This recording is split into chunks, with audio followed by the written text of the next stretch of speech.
to another edition of The Box Seat. I'm Adam McGrath and joined by Mark Olmos. Mark, looking forward to the 8 races. The weather doesn't look great, but hopefully the winners that we're going to see out there will just nullify all of that. Absolutely. Welcome to our viewers. Great to be here with you, Adam. Yes, don't be fooled by the pictures you see behind us. It will be a miserable weekend in Perth, and we have the listed HG Bolton Sprint over 1,200 metres. A lot of those bovine horses, Adam, leading into this race, so should be a good affair. First Among Equals carries the top weight, but 6 races to get through before then. Looking forward to going through all of them as well. Let's take a look at the conditions that we are going to be faced with. The Mooble Rail, it's at the 3 metre position. As we said, do keep notice of the weather. There's been some bad weather already earlier in the week, and there's more expected, and the winds could play a part here as well. Let's get straight into race number 1, 1,400 metres, Mark, and it's for the 2-year-olds. It certainly is, Adam. It's the Asian Racing Federation Handicappers Plate for the 1,400 metres. Our replay horse is Lob City, running on strongly last start. Headed the remainder. Ocean Jewel led them at the 350, however. It's Ocean Jewel out in front by a length, now a half. Salubrious closing down the margin. The Shoe just battling for the time being. Lob City continuing to get home pretty well in behind them. Ocean Jewel's got a kick. She fights back from Salubrious. The Shoe, Nawadaroo, Salubrious again stuck the nose in front, and it'll be Salubrious.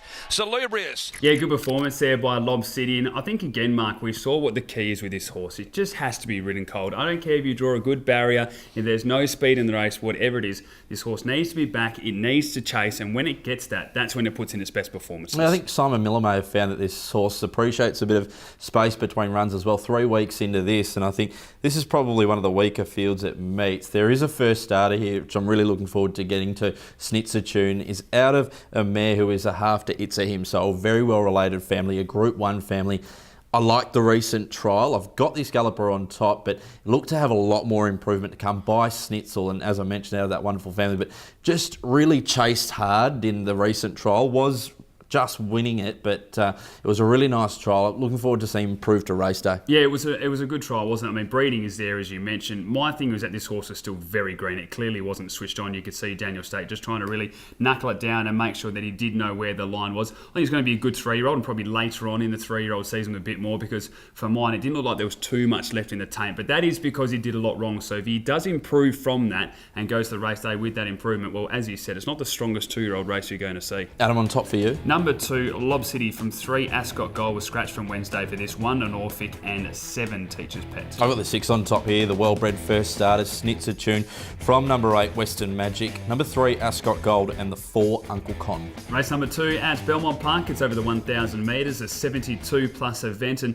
Mark, a horse that we'd heard so much about, we'd been expecting a lot, hadn't been quite doing it, finally delivered last start without winning. Yeah, it really did. It was an excellent effort at listed company, and I think this galloper's a 1,000-metre soft tracker. We speak of Lockroy. Here he is running 3rd in the bovine. Agachar Cruz, Woolaba, Hobart Jones, Dendy dropping out last at the 300. It's at the leader a length and a half. Over on the outside, Lockroy runs on. Pretentious Chant first among equals. Under pressure down towards the inside. Agachar Cruz threading its way through. It's at the leader. Now first among equals starts to dig in. It's it holding on, however, and It's it has scrambled. Brilliant performance there by Lockroy. Attacked the line strongly, and in the end was only beaten 0.8 lengths. A big tick for that camp and for the stable as a whole with how this horse is going. You take a look at this race now, 72 plus event, only carries a kilo more, drawn in barrier 4, going to get the gun run. I really like it here. I think it's the horse to beat. I love how he drops in class here. Looks like one of the main chances. One of the other chances raises in class, and we've got Pop Hero. One last start. It was a good 4 on that occasion, but it was the softer side of a good 4. I think this galloper will certainly appreciate the conditions expected. Yeah, this horse is a swimmer. Any rain and he'll be doing his best work late in this race. But what I like with this horse, not only is he like the conditions, but he certainly has come on since last prep. That's a big positive. He just seems to know how to win these races now. Love the way he tapped the line last start to get the win. And I think now with the claim and with the way this race is going to play out, it'll be very hard to beat as well. Yeah, and arguably, Adam, 2 Silver Trees should have won last start when beaten by Pop Hero, was coming home hard late. Only carries the 51 kilos here again, and maybe a few more strikes with the whip earlier in the straight could have seen this horse get home. Yeah, looking forward to seeing how 2 Silver Trees does go. Was beaten by Pop Hero last start, as you mentioned. Didn't have the ideal run throughout. Drawn in barrier 3, he's going to get a lovely track into this race, and is definitely one that you've got to have in your numbers. It'll be right in the mix. But I'm going to go with 3 Lockroy from 4 Pop Hero, 2 more Aces, and 8 2 Silver Trees. Lockroy on top for me also, Adam, from Pop Hero, 2 Silver Trees and more Aces.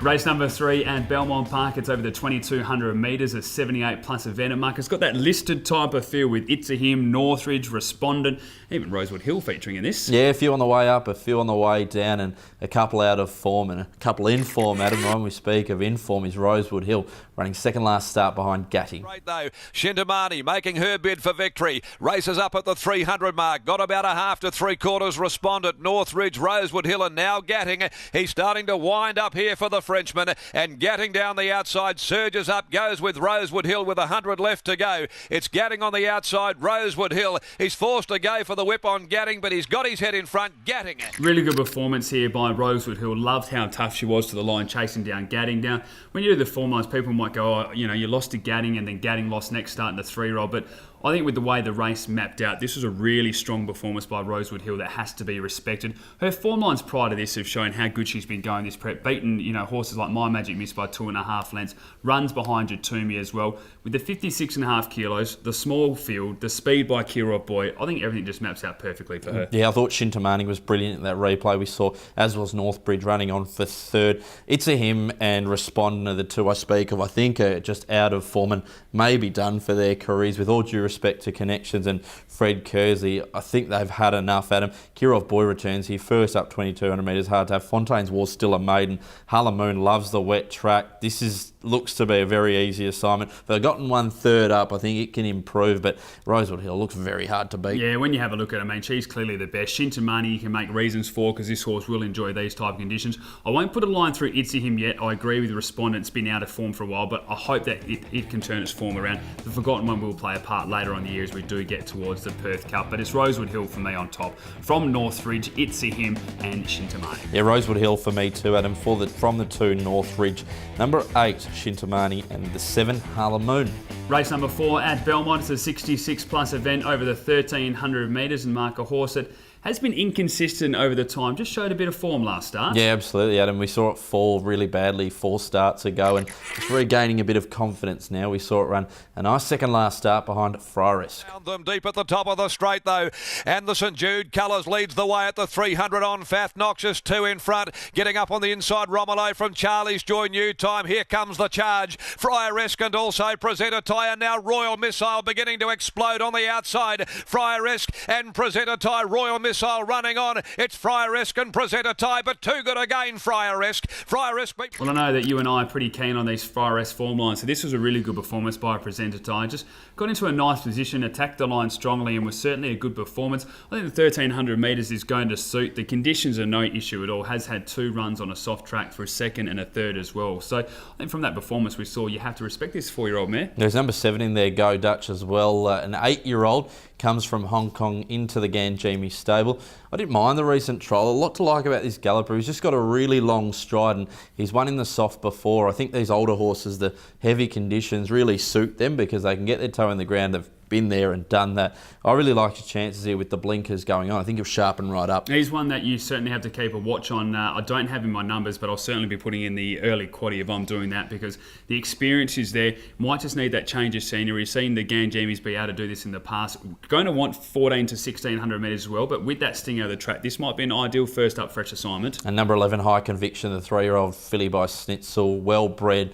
Was a little bit disappointing last start, but didn't have the easiest of runs in transit, so willing to forgive that run behind a Night of Pro. Yeah, I just didn't like the race pattern, the way this all unfolded. Just thought it was a bit bizarre by High Conviction. Spoke to Simon Miller after. He said that he might just change the bridle there as well and a couple of mouth bits as well to make sure this horse just travels that little bit better. So willing to forgive the 3-year-old filly. Not too confident, but she's on top for me. From Helmsgate, which has been racing well. Number 10, Presenter Ty, and 3, Showy Chloe. I've got number 7 on top here, Go Dutch. From the 5, Warzar, appreciates a sting out of the track. Number 1, Helmsgate, was excellent last start behind Prophet Street, and the 6, Kensington Abbey.